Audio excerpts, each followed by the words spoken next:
Good evening, everyone.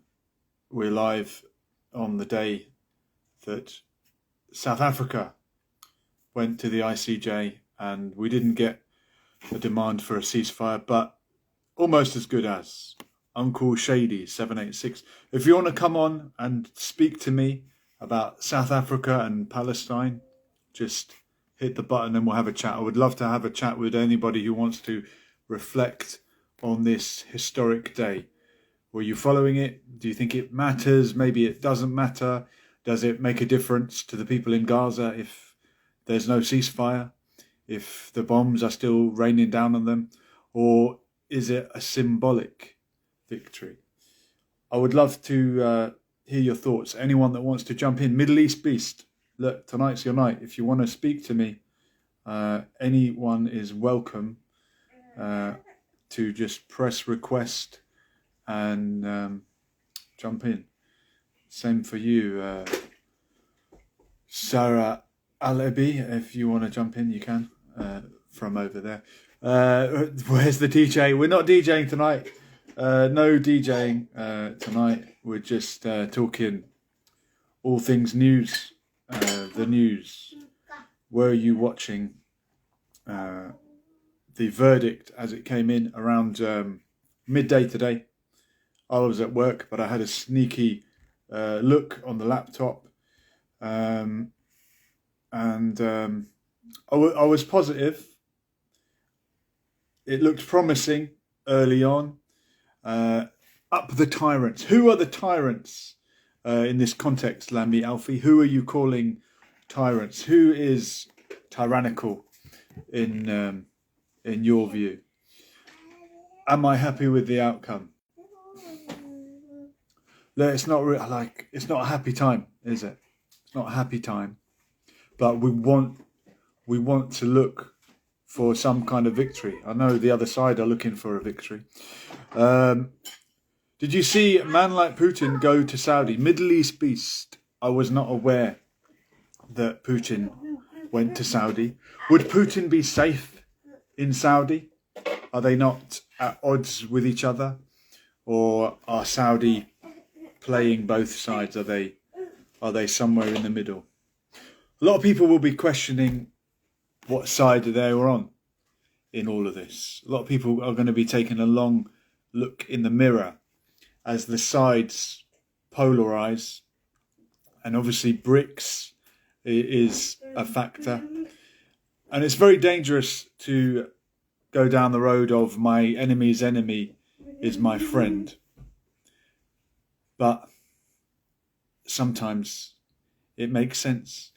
Look, we're all cheering for Yemen in what they've done. We're all cheering for South Africa for what they've done. Doesn't mean that the governments or the rebels that control parts of these countries are perfect, but you have to take your friends where you can get them. And the world turned its back on Palestine. The Arabs turned their back on Palestine, apart from the so-called Iranian-backed Houthi rebels who are now known as the Yemeni government. And outside Twickenham, we were at Twickenham Stadium this week, protesting the arms dealers that were trading inside. Disgusting to think that a stadium, the home of English rugby, all kids would aspire to play in that stadium if they play rugby, and there's arms deals going on. Yeah, that was sad. And there's an arms deal fair every year, and I didn't realise it until it cropped up in my memories in Facebook, because I was at it 5 years ago. Every year, this time in January, it seems, there's an arms traders fair in London, and they sell weapons that kill people. Putin is a clown. Get him in a cage with Lambi Alfie. He will be sorted out. Yeah, Putin is a black belt in judo, I believe, and what's the Russian one? The combat sambo. Come from native Israel, therefore I am slightly offended but we move on. So, Lambi Alfie, you are an Israeli, is that correct? If you really are, or even if you're not, you're welcome to jump on the live stream. We would love to chat to you. And if you want to hide your face, that's also okay. We don't mind anonymity on here. Freedom of speech. If you disagree with me, you will be prioritised, as George Galloway used to say. But we were outside the stadium in Twickenham, and one of the chants, along with Free Palestine and From the River and all the rest of it, was Yemen, Yemen, make us proud, turn another boat around, because of what they've done in the Red Sea. And the do I still do your live streams on YouTube? Now and then. Now occasionally I go live on YouTube, but I think platforms like Instagram are more interactive when it comes to going live. YouTube is better for uploading well put together masterpieces. You know what I'm like when I edit my vlogs. The Suez Canal, that was the canal. Which canal have the Houthis locked off and blocked any ships from going through? And should we be calling them the Houthis? Is that the politically correct term? I heard it's a bit of an insult, and they don't actually refer to themselves as the Houthis, but they are these Yemeni tribes. Lambi Alfie is saying, yeah, Instagram is a great way to communicate with all the followers. Absolutely. Yeah, look, we want to communicate with each other. I want you to change my mind if you disagree with me. Al-Abi is saying they are called Ansar Allah. That's right. Fires, if you're free, if you've got your makeup on, jump on and have a chat. We can talk about anything you like, from MMA to South Africa, Palestine. I don't mind. Fires has jumped on before, and we've had good chats about Khabib Nurmagomedov and others like that. But if you're busy, no problem.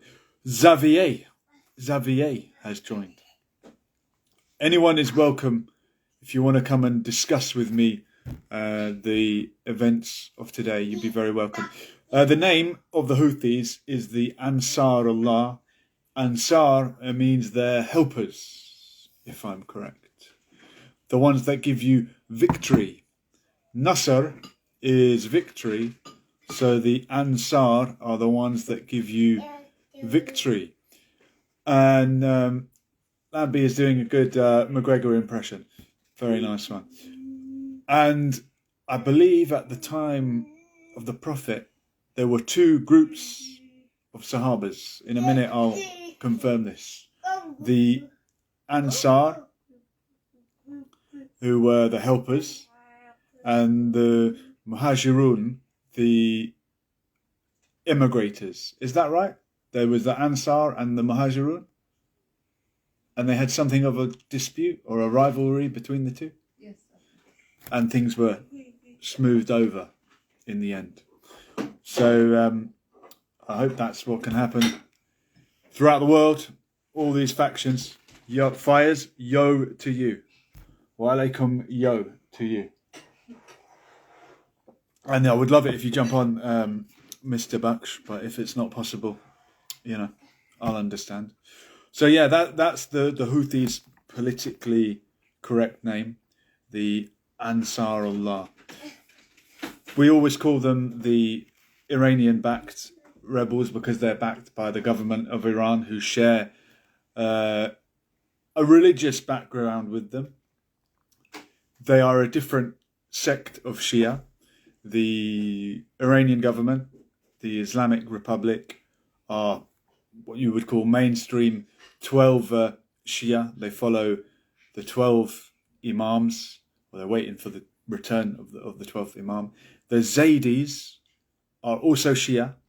They follow Ali and the Ahlul Bayt, but I think they follow only the first 5 of the Shia Imams, if I'm correct. You've got the Fivers, the Zaydis, the Ismailis, who are the 7 Shia Muslim. They follow the first 7, and you've got the mainstream 12 Shia Muslims. So, yes, the Houthis are Shia. They're backed by Iran. But really, ideologically, the Zaydi sect of Shia Islam is much closer to their Sunni brethren in terms of creed and Aqidah. What's up, Piers Butch? This is between Lambie and Alfie. What are your opinions on this topic? I would love to know your background. Don't tell him, Pike. He's trying to suss you out. Fires Baksh from London. Oh, but I better not say anything. Al-Abi, what's the Israelis' thoughts about the hostages? Is it worth it to end the war to save them? I thought this was all about the hostages and bring them home. Unfortunately, half of them have been killed. Many from friendly fire. Many shot by the Apache helicopters. Someone said when you name a vehicle Apache, it will instinctively sympathise with the occupied people that have been ethnically cleansed off the land, because of course the Apache were one of the tribes of the Native Americans, and as Yasser Arafat used to say, "Nahna mush al-hunud al-ahmar," which we can translate eventually. We are not the Native Americans. We refuse to go into the Museum of History and be forgotten about. And while we were talking about genocide this week, I was remembering other genocides. And remember, it's about the intention and the language. If you are talking about someone and referring to them as Amalek and harking back to a story in the Bible where someone got wiped out, that's a suggestion that your intent is to wipe them out. And some peoples have been almost wiped out. There was even a quote from a British diplomat around the time of the famine in Ireland. Forgive me, the Great Hunger. It wasn't a famine. It was a inflicted famine. It was a food used as a weapon famine. And they said, soon the Gael, the Irishman, will be as rare in Ireland as the Red Indian is on the plains of America. It was the British intent to obliterate the Irish people, and the famine did obliterate to a great extent the Irish language. Heritage was lost in that sense. The native speakers, many emigrated, and perhaps 1 million perished in the Great Hunger. So this has been done before. It's been done to the Aboriginal people of Australia. It was attempted against the black people of South Africa, who were victims of the first apartheid, where the phrase was coined, keeping the races separate. And that's what's been happening in the land of Palestine. And the worst accusation on top of that is the genocide. In the chat, we've got, I was one of the kidnapped. If I was one of the kidnapped, they would... okay, nonsense in the chat. A woman at Greg said to me, "You can't get away from politics." She was spitting facts. You can't get away from politics, even in Greg's, which, as Fires points out, can be very political. Greg's. I wonder where they stand in all of this. They're not. At the bottom. They're not on the boycott list, as far as I know. But you probably might want to boycott them for your health. Are you boycotting Starbucks and McDonald's? Yes, I am. And unlike a member of the family, I will never be returning there, even if Palestine is free. It's a health decision as well as a political decision. Fazbaksh, what's your opinion on Greg's as it pertains to ethnic cleansing? Well, as I say, I don't know of anything Greggs have specifically done that supports ethnic cleansing anywhere in the world, but they did offer a vegan sausage roll at one point. That was about as political as they ever got. I never ate in any of those places, says Alabi. Good for you.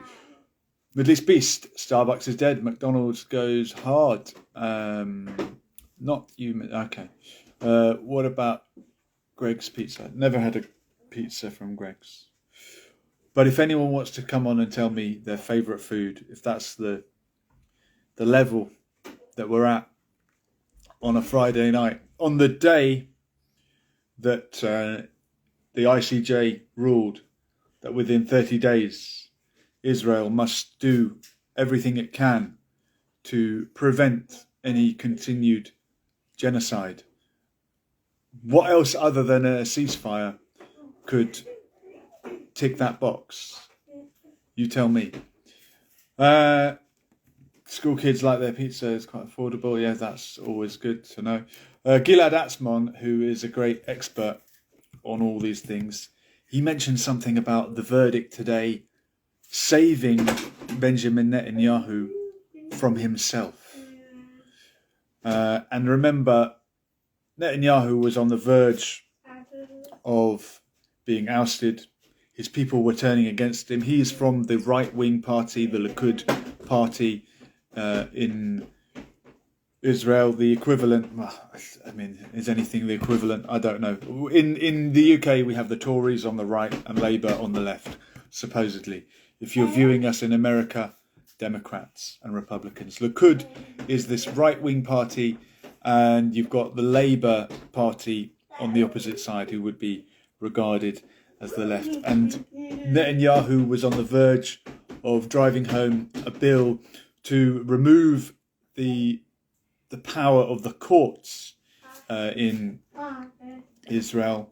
And it would have been a very populist move. It would have meant that there would be no sort of barrier between the party in power, his party, and any kind of legislation. In the UK, if you want to change the law, it has to be put through Parliament. And then we've got the House of Lords as well.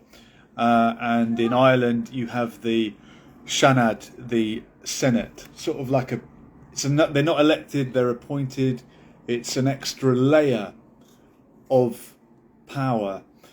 Otherwise, if we just all voted for everything we wanted, death penalty would be back overnight. All kinds of... Look, I believe in democracy, but there also has to be some kind of procedure. Alebi is saying, was that an indirect message to say ceasefire? Was it? It seemed to be ceasefire in all but name. Maybe if they'd asked for it, look, we know that Israel are going to ignore this. They're not going to comply. And had the ruling been ceasefire now, and Israel say no, if you're a teacher and you send a student outside and they just refuse, well, you've lost. Is that what's going on here? Will Israel be held accountable in 30 days from now, when they've done nothing, when they've not done their homework, when there's nothing to show for what's been requested for them by the international court, and then you're a pariah? The pressure is on now on the friends of Israel. And as someone once said, it's not an act of friendship to allow your friend to drive drunk. And that's what's going on right now. A genocide unfolding. At what cost? Another 30 days of genocide? It doesn't bear thinking about. We've just linked up with a very dear friend, he will become, I feel, a journalist in Gaza, Abdullah Mazen. We've just done a live stream with him, a very brave journalist and photographer, speaking the truth throughout the 100 days plus of this onslaught. I hope he will survive another 30 days. I hate to put it like that, but that is the reality.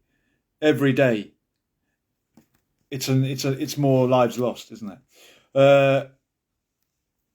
Let's go through the comments. Middle East peace. The question is, when do you think this will all end? Yeah, that is a tough one. And do you mean this particular chapter of the book, this particular incident of mowing the lawn? Because that's what it's known as in Israeli politics, mowing the lawn.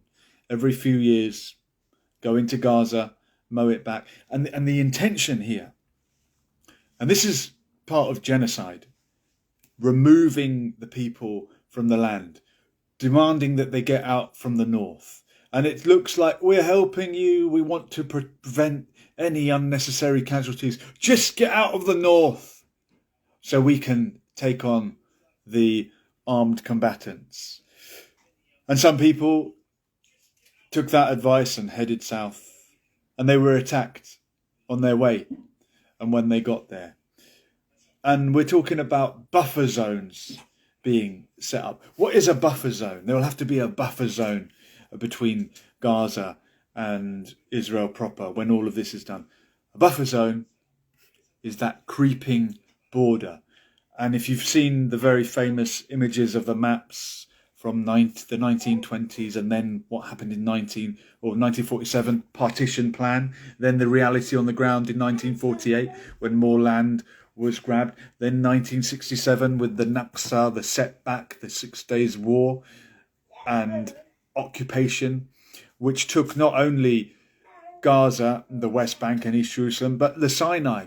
A huge chunk of Egypt was under occupation until the 1980s, and then only given back on the condition that it couldn't be reoccupied by the other side, that there could be no military presence in Sinai to defend it. This is bit by bit eating away at the land of Palestine, destroying any chance of a two-state solution because there's no state left to have a solution. Do you think there will ever be peace, or is that just being too optimistic? Well, at Middle East peace, I'm 38. So if it happens after I'm gone, I don't know. I'm not going to see it. Will my son see peace in Palestine? Will my grandson, great-great-grandson? I've got a feeling that this whole Nakba that began in 1948, although it didn't really begin in 1948, the wheels were in motion before that, but the real start came in 1948. I don't think it will last more than 100 years. By 2048, I don't think we'll be having this problem anymore. I could be wrong. I hope I live to see it. How old will I be in 2048? Someone get the calculator out. Do you think there will be peace? I don't know. As soon as possible. When do you think there will be peace? There will be. We just need to stop hating one another. Mohammed Omar, if you want to jump on, please do. Would love to chat with you. You're always good value because it's free. Freedom of speech on here. And anyone else, if you want to jump on, please do. Like I say, hide your face if you're ashamed of how you look. Say yes to your request. I don't know if it... Oh yeah, here we go. I accept you, Omar, for who you are. Why is it not? It's not letting me. It's not letting me do it, Omar. Do you have to agree? Why am I? Look at this, freedom of speech, and I'm being prevented from. Look, I think you have to click yes, Omar. I've done my bit. You have to do yours at the other end. Yeah, Omar's welcome to jump on. He's from another part of the world that has suffered from occupation and imperialism. It'd be lovely have a chat with him. All right, I don't know if Omar's got a problem.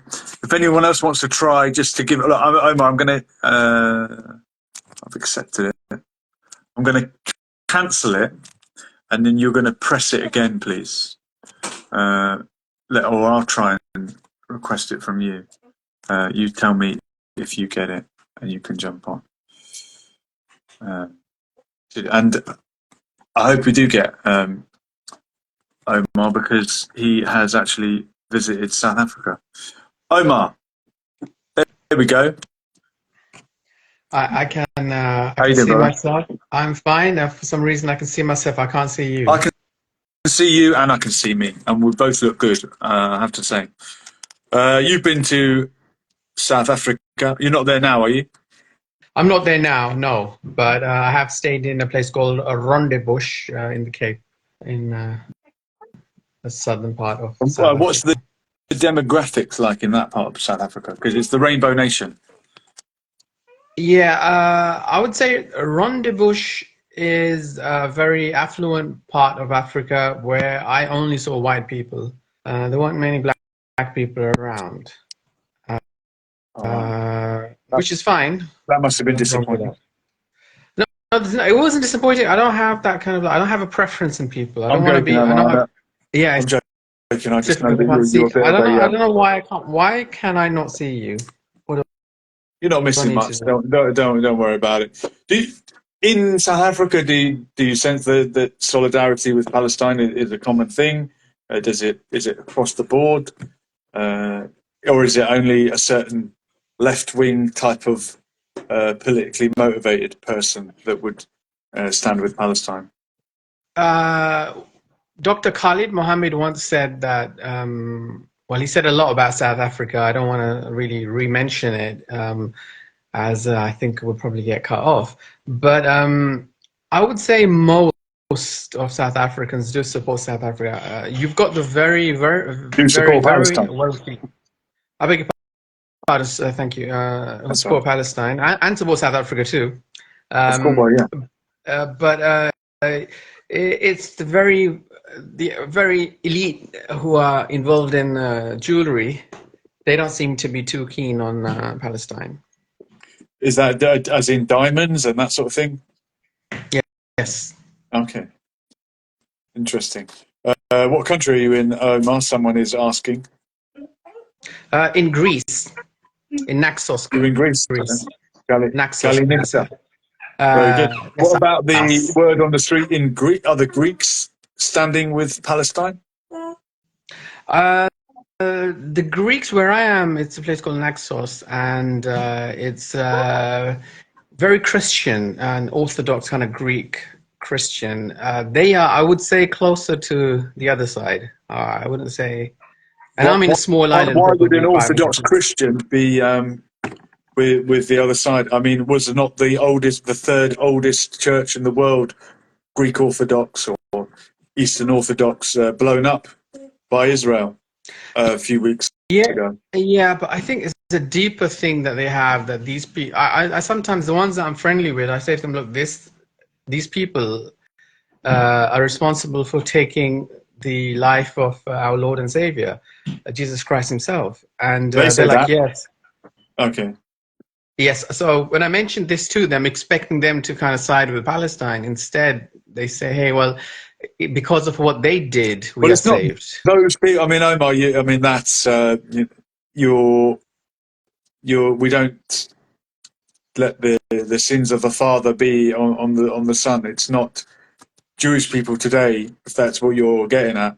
It's not their fault that Jesus was killed or attempted to be killed. When I say these people, I'm referring to the people of that time. So there's a link coming. So if somebody was to say something about Islam for Muslims, they could say, well, these people did this. You know, it's a line of divine collectively. Okay. There's a line. Yeah, there's. So you could say, oh, anyone can say, oh, Muslims used to bury their daughters alive 1,500 years ago. These people did this. Middle Eastern Arabs, not Muslims. Yeah, excellent point. Yeah, well, Muslims before they became Muslims. Or maybe in the early days, in the ignorant. I mean, this is the point. That was one of the messages that needed to be sent down. Right? Don't kill your children for fear of not having enough. Look at my son here. Unfortunately, I can't see him, so I can see a blank That's screen. right. He's But running around. He's one running of around. my poems, I'm a Millionaire, I think you've heard, I state when the young girl asks for what crime she was buried. That's a reference Yeah. to that time. Yeah. And Yeah, it's man. just, It's a powerful one.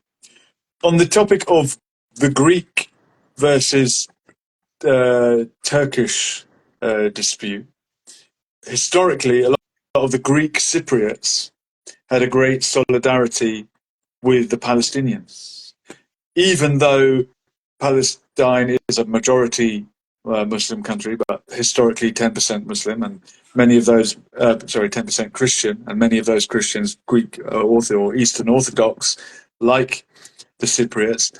I think the Greek Cypriots, and I've got posters from the 1970s saying solidarity between Cyprus and Palestine, because the crime against the Palestinians was similar to what was done to the Greek Cypriots, expelled from northern Cyprus with the invasion and the continuing occupation. In fact, when another international court found that the Greek Cypriots had a legal right to return to the homes that they were expelled from, it was held up as an analogy or a parallel with the right of return of the Palestinians. And for that reason, there was solidarity between the Greek Cypriots and the Palestinians. But the resistance movements of the 70s and 80s were much more secular. And the secular factions and the left-wing factions, Fatah and the PFLP, who were backed by the Soviet Union, were not Islamist. And Palestinian resistance wasn't synonymous with Islamic resistance or Islamism until the collapse of the Soviet Union, the fall of the Berlin Wall, and the Iron Curtain, which came not long after the Islamic Revolution in Iran, which toppled this secular pro-Western Shah and installed, albeit a Shia Islamic theocracy. And it's that Islamic theocracy that's been supporting militant resistance movements, whether they be Sunni or Shia, whether they be the Houthi rebels, Shia, a brand of Shia in Yemen, or the Hamas, who are a brand of Muslim Brotherhood, Sunni Muslim. So that, I think, was the turning point where people think, okay, well, the Muslims support Palestine, and if you're not Muslim, then maybe you're going to stand with Israel. But historically, it was all oppressed people that would stand with Palestine. And I've mentioned it on these live streams before. Yasser Arafat, married to a Christian, always mentioned the churches and the mosques. He was very proud of the Armenian presence in Palestine, the Armenian section of Palestinian society. And I've met these people in Jerusalem who've lived there for hundreds of years now, who fled extermination from the Ottomans, from the Muslim Turks, and found refuge in Jerusalem, made it their home, and they became Armenian Palestinians. So if you flee persecution and arrive in Palestine as a refugee, there's no problem in you becoming an Armenian Palestinian. So why didn't, and many of them were for generations, the Jewish immigrants, refugees, fleeing from Europe, were they not Palestinian Jews? Golda Meir admits it, although she said later on there's no such thing as a Palestinian. She acknowledges that she had a Palestinian passport. If you go to live in a country as a refugee, fleeing oppression somewhere else, then like the Irish Americans, you become an Irish American. Like the Italian Americans, you become Italian American. Like the Armenian Palestinians, you become an Armenian Palestinian. There are also people in Palestine, and many in Hebron, apparently, of a Kurdish background. Although it's so long ago now, they've almost lost the language, but they still know it from family names. You are a Kurdish Palestinian. So why are you not a Jewish Palestinian? Why must you drive people out of their land and make yourself an Israeli and other people not an Israeli? Even though there are thousands of million, 20% or so, thousands of Arab Israelis.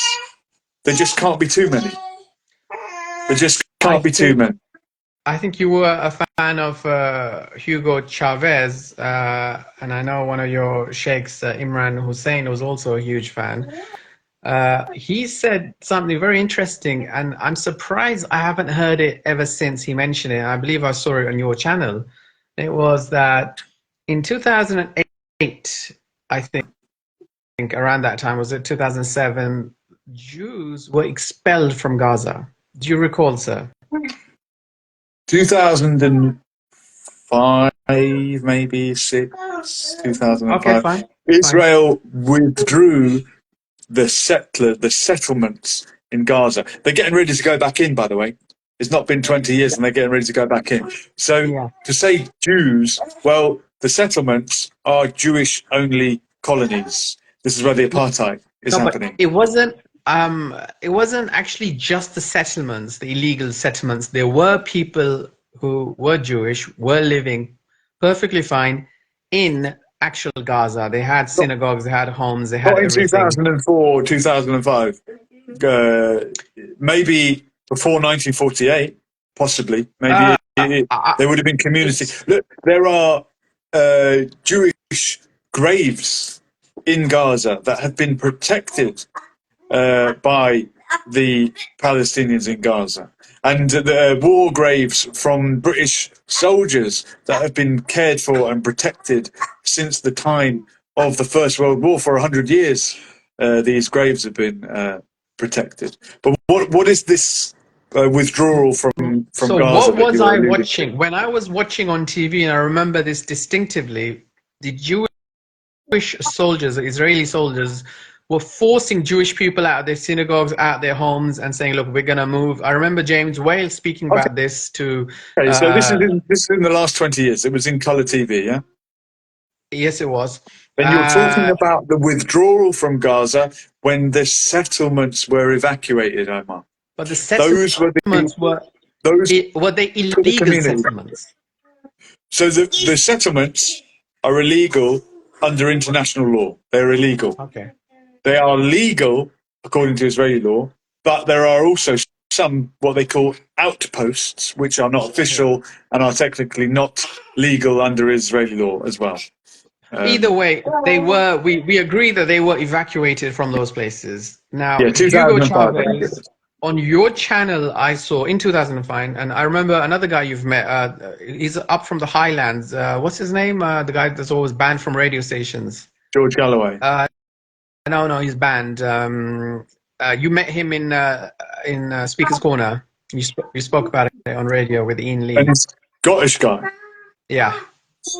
White guy. Yeah, he's from the Highlands. Old man, young man, and it's not George Galloway. It's not George Galloway. No. I remember hearing you. I remember hearing you on Ian Lee's show speaking about him and asking if he's banned or not. I wonder who that was. Highlands, as in Scots. Look at this. Yeah, very strong Scottish accent. Yeah, he's up in the Highlands. You need to stop, son. So, minute. I'm under attack. Watch out. Sorry, that was a random attack.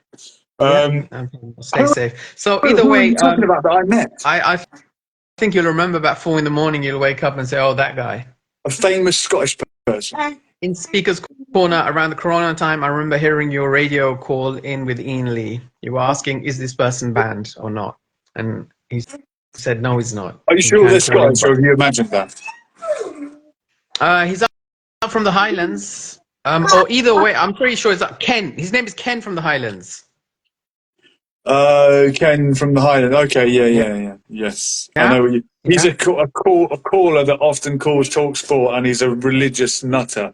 Yeah, he's pretty Yes. much banned from Okay, everywhere. But go on. What about yeah, so Ken from the anyway, so Highlands? I remember him discussing this with James Whale, and James Whale was saying, oh, finally there's going to be peace because the Israelis are evacuating the Jews from Gaza and there's going to be peace. And they were like, oh, yes, peace is coming and so on, or Jesus is coming and so on and so on.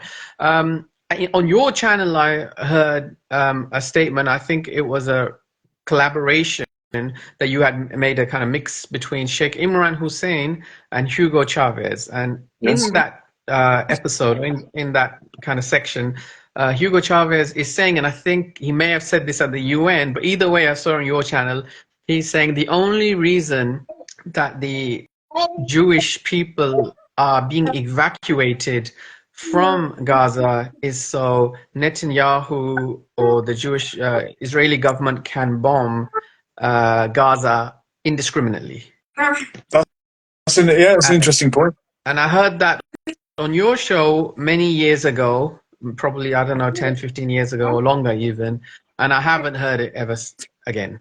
It's a good point. I mentioned this to a Palestinian activist a while ago, and he didn't really give it much thought.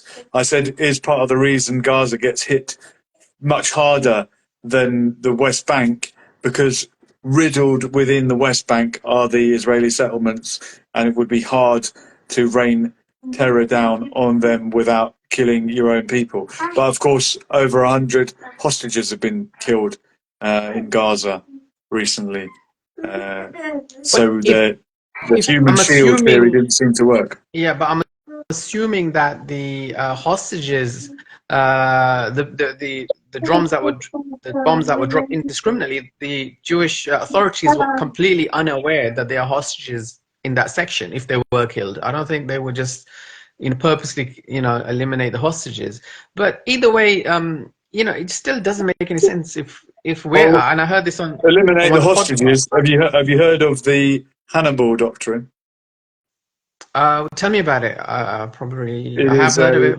A doctrine, a controversial doctrine within Israeli military. It's been denied or alleged that it's been removed, but there's debate about whether it is still practiced, whereby an Israeli soldier is ordered to prevent the capture of a hostage at all costs, including use of lethal force. In other words, if someone is capturing a hostage and running away with them with a gun to their head, you fire at will and take out everybody to prevent the capture of a hostage at all costs, including lethal power.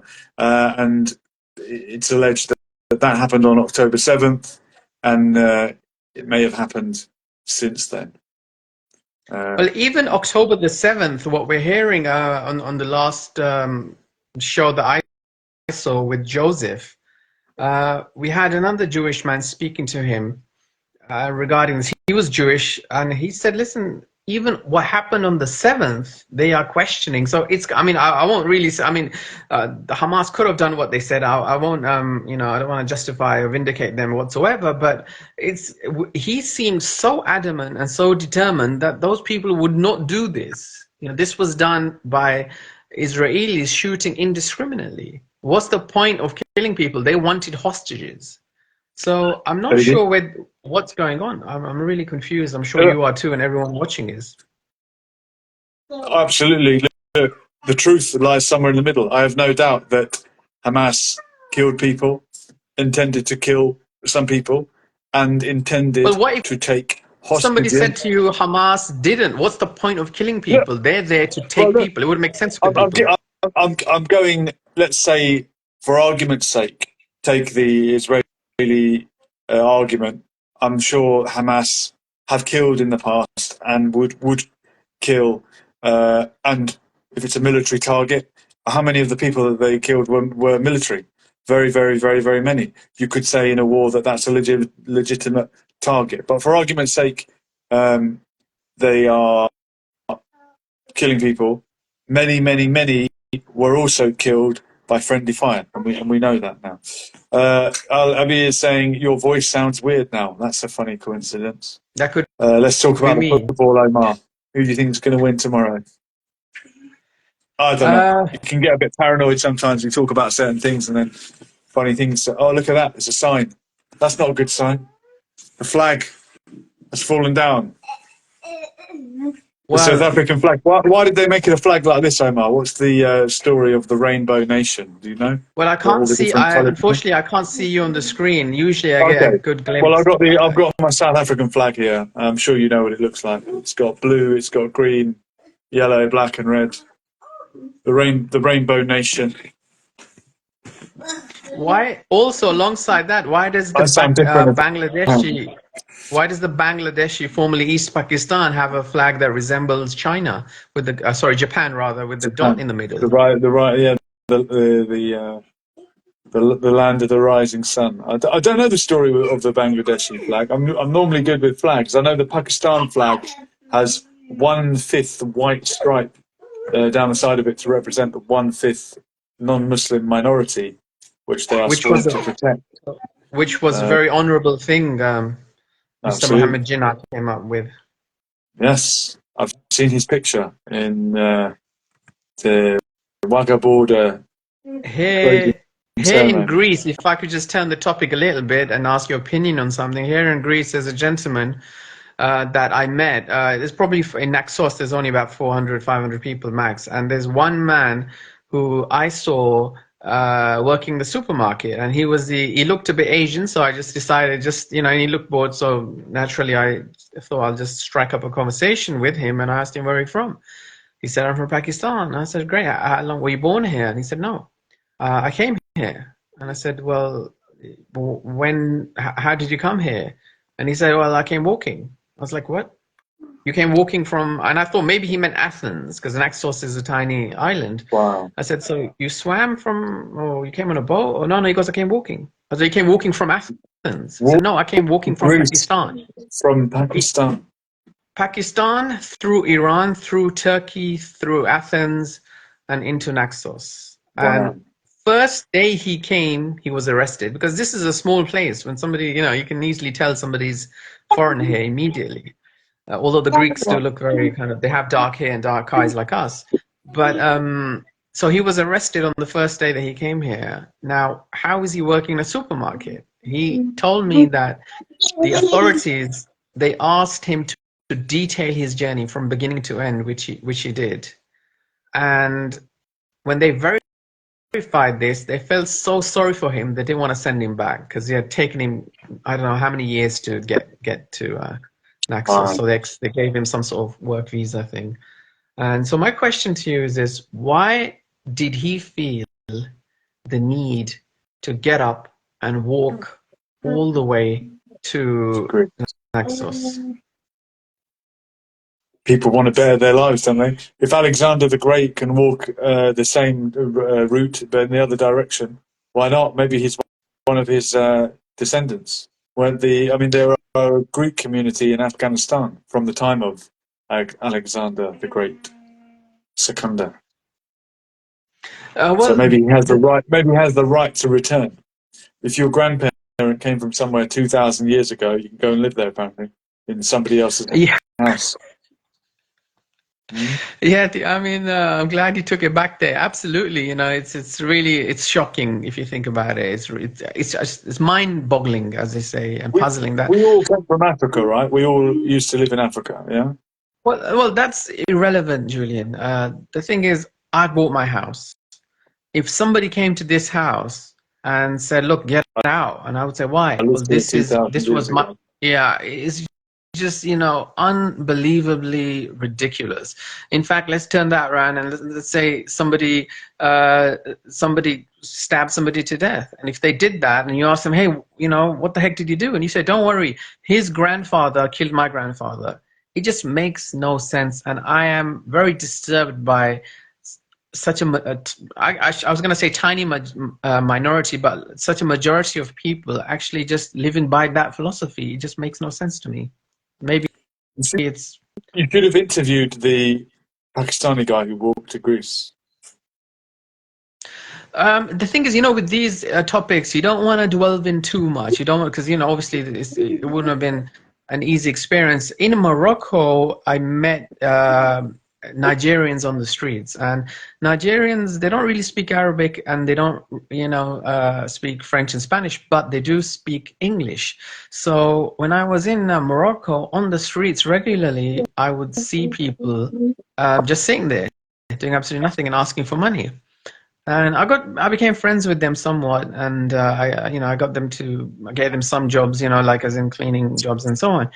And they told me to my face, our plan, we walked to Morocco or through wherever, and the woman told me it took her 6 months. Every day she walked from Nigeria to Morocco. And I said, you walked all the way it took you 6 months? And the look on her face was sadness. It took you 6 months to walk here. To do what? To sit on the streets and beg? Is that why you did this? And then, I was friendly with her, so I could talk to her freely. And she said, no, my plan isn't to sit here for the rest of my life. My plan is to go to Canada. And I said, listen, are you watching the news? You can't walk to Canada. You can't walk to Canada. I said, are you watching the news? Do you know what happens to people on boats? Do you know what's happening there? And she said, listen, don't try to scare me. I just need God. And I've got God.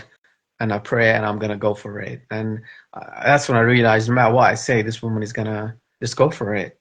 And I don't know what they expect to see. On her own? They normally have children. And one of the reasons I became kind of close friends with her is she was with a young girl, and I asked her name, and they hadn't. So what they do is they use a Muslim name. So they have... I think she said her name was Fatima, and the young girl said, no, your name's Christy. And we both started laughing, I was like, so you're Muslim. And furthermore, I said, listen, I don't care if you're Christian or Muslim, I would... In Morocco, is it better to be a Muslim? Is that the idea? I don't know why. It's like here in England, I have Pakistani friends who have English names. So I don't know whether it's just something people do. I don't know what. But either way, I said to her, is this your daughter? The woman said yes, and the young girl said, no, this is my auntie. And I said, listen, girl, are you trafficking her or something? And we built up a friendship, on that basis. She goes, no, I'm her auntie. I just say that, and so on. So I became kind of close with the begging Nigerians there, and their focus was just to leave. There was nothing else. We're going to go. And also, what we have to be thankful for is the church. The church is helping the homeless out there in Morocco, in Tetuan, in Tangier, all these places. So when people from Africa... Catholic Church. And are they on some kind of mission to evangelize the people? Are they spreading the gospel? Are they just doing good work? Are they French? What are the Catholic Church doing in Morocco? I can't say. Perhaps all those things and perhaps none. What I can say is they are feeding homeless people. They are taking them to hospitals. They have activities for them. They're even sheltering them too. Wow. But saying that, at the same time, I must say this. I met one black gentleman, if I can say that, from Chad and Angola. And I met a Mexican his age who was Mexican, but he lived in Angola and he lived in 6 years in Chad as well. And I met them, and they were both priests. And we went on, and we went walking on trips and so on. I went on a walking trip. That's when I met them up in the mountains, and we became, very, very, kind of good friends. We exchanged numbers and so on. And, we had a good laugh. We probably met up about 10 times, I would say. I met these two people, and I thought it was an odd match, because the guy was, probably 20, and the man was about 60. And about then I thought, hey, these people are just priests. That's their thing, whatever. Put it at the back of my mind. I met these people on my last visit. I hadn't seen them for about 2 years. And this time I met them with about 6 other priests you know, we're wearing the collar and so on. And when I met these people, my friends and the other, you know, collectively maybe 6 or 8, I can't remember. When I met them together, I knew it was such a bad kind of feeling. Uh, it was kind of like, you know, I met these two and I was like, hey, how you doing? And then, you know, and those people stopped, and the way they were looking at me, it was kind of like, is he one of us? In the sense that probably is he a, you know, the P word, like as in the, you know, what bad things people do to children. These, a lot of priests, well, some priests do all this stuff. And I think they were looking at me thinking, hold on, who is this guy? Is he one of, is he what? And I had such a negative feeling that I'm Could you still kind of, confirm your suspicion? I mean, like, how would you know? Or you just had a feeling that's what was going on? even having a feeling, I've never had this feeling about anyone else before. I just felt something was wrong at that moment. And even the way those friends were speaking to me was wrong. Everything was wrong. Bloody hell. That's frightening, Omar.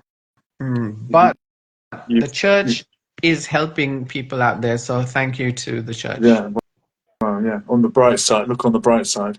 Outside the stadium on Monday, Twickenham Stadium, protesting the weapons arms dealers, Pax Christi was there, which is a branch of the Catholic Church. Peace of Christ, it means. And there was a gentleman there standing with Palestine, so that was good to see. Omar, I've got to shoot, bro. But I really appreciate you jumping on. Well, we should do this. I think. Oh, hello. This version of live streaming, I think, works better. All right. Okay, And sir. some of it, some of the highlights might be on YouTube at some point. Why not? But I appreciate it, bro. Thank I'll you, catch you and good soon, yeah? luck to you. Thank you, brother. Look forward to it. All the best. Have a Thank good you. night. Bye-bye.